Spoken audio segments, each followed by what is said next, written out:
We are 29 days before the midterms, and Democrats are in a full-blown panic when it comes to voters' concerns over their top issues, inflation and the economy.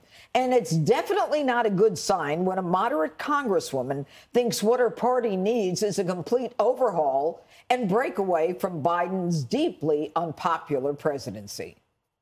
We need a new generation. We need new blood, period, across the Democratic Party, in the House, the Senate, and the White House. I think that the country has been saying that. But if the sitting president of the United States decides to run, we're going to support him.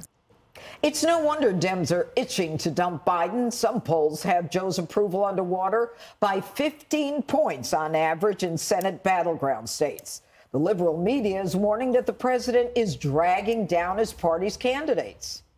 I just think the economic headwinds are so tough. And Biden he just doesn't have the oomph as a candidate anymore. People don't really want him around, and he can't really make his case that I don't think the Democrats are in any better place. And the optics of this aren't helping. Top Democrats seen spotted sipping wine and eating hors d'oeuvres at a swanky fundraisers abroad in Paris. Okay, so, it's amazing. Now we're 29 days out, Dana, and, we've kind of been back and forth. It was going to be a red wave, and then it was like, whoa, not so fast. Then it was like even McConnell was shaky. Now here we are. It seems like this is the last stand. And Joe Biden is underwater in 15 of the Democrat battleground states, Senate candidates. And you've got people saying, we need new blood. Yeah, so do you remember, I think it was early August, when we did stories about all the articles that were already written about Joe Biden's comeback. He was the comeback kid. And I was skeptical of it at the time, but there's always a little bit of you that goes, oh, well, gosh, maybe they are doing better. Remember, gas prices had started to tick down. We had the Kansas result about the abortion issue referendum. Even though that was badly worded, it still seemed like it gave them some momentum. They had some money behind them. And Republicans had really been beaten up in their primaries. And it's taken them a while to crawl back. But what's really helped them is the Democrats. And it's mostly President Biden and people being able to look at this and saying, my 401k sucks right now. And that is something that will matter to them when they think about their overall economic picture. They're paying more for gas, they're paying more for groceries. And then you have the OPEC decision, and that's going to increase prices even more. So I don't see some sort of economic miracle happening for the Biden administration. And the Republicans have been very effective for a long time saying that the spending proposals that the Biden team were putting forward were going to exacerbate inflation. And they've stuck to that message, one, because it's true, and also because it was effective. And now people are able to draw those direct lines between one policy to the next. And I don't think that people, if they decide to vote for Republicans, believe that all of a sudden everything's going to turn around. But they do think that the excessive spending will hopefully come to a stop. Jesse, I think a lot of people think instinctively that when it comes to law and order, that Republicans are stronger. So what you see now are the Democrats coming out and saying, oh, I've always been pro-police. Whether or not they've got law enforcement agencies, supporting them is another question. But when Terry Moran says people don't want Joe Biden around, he can't really make his case. I mean, who helps these people on the issue that is so front and center right now? Nobody. Try selling a house that someone died in. Can't do it. It won't sell. It spooks the customers. That's what the Democrats are going through right now. These approval ratings are abysmal. Biden's down. He's 18 underwater in Arizona. Minus 20 in Georgia, minus 17 in Nevada, minus 24 points in Ohio. It is so bad. He's a political skunk. It's like no matter how many showers the Democrats take, they can't wash the stink off of them. Trump, Obama, Bush, I remember they used to go out and barnstorm in September and October. They used to go around to these, hold up their hands, all right. Have you seen Joe Biden do that one time? Has Joe Biden held an actual rally for a real contender since Labor Day? No. You haven't seen any images like that. I dare you to fact check me. Doctors don't want him out there on there either. He can't be flying all over the country right now. He can't do 2 consecutive days of travel.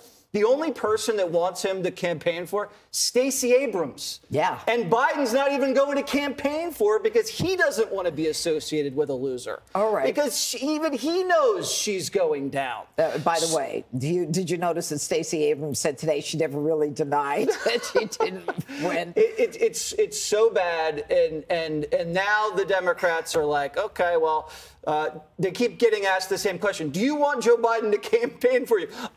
He's a great guy. Fresh blood. Here's what fresh blood was about.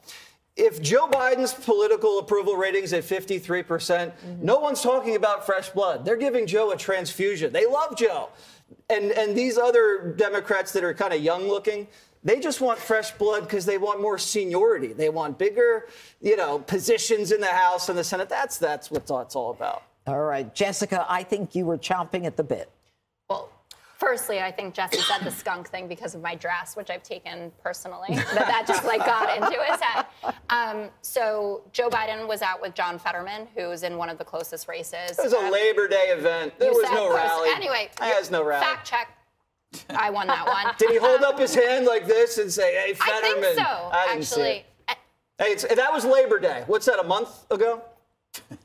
Okay, so I think that what Congresswoman Slotkin was talking about more than Joe Biden is the leadership and what's going on with Nancy Pelosi. Because in 2018, there was this big almost insurrection led by Seth Moulton and Tim Ryan, where they didn't want her to have the speakership again, and Marcia Fudge was going to run against her. And they brokered this deal where she essentially term limited herself.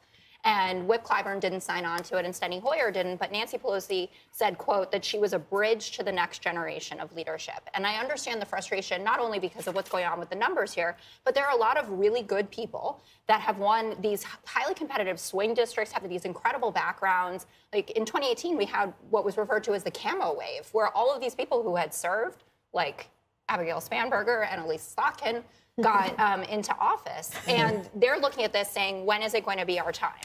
In terms of Biden's approval rating, though, if you go back and you look at history, in 2010 and 2014, Obama was underwater, and Democrats did pick up Senate seats. They picked up, I think, 8 in total, 3 in 2010, and then 5 in 2014.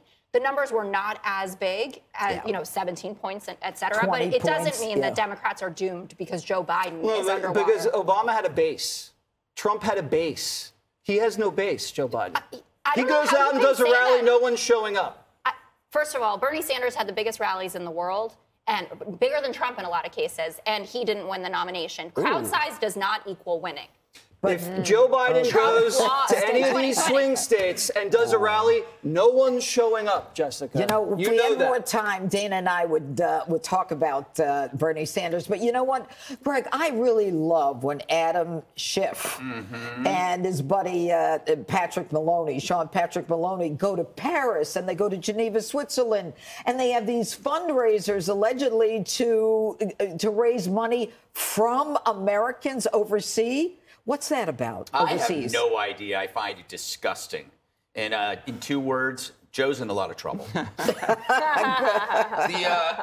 The person in power is always going to be on the defense, right? Because they have a record, they own the present. But in under 2 years, I mean, this is pretty much unbelievable. You have soaring crime rates like you've never seen. You can say, back in the 90s. People, this is different. This is worse. There's no bottom to this. Yep. We have soaring prices and inflation. And in Joe's words, we are approaching Armageddon, right? This is not comforting. I would think even the harshest critics of Biden would not have predicted this.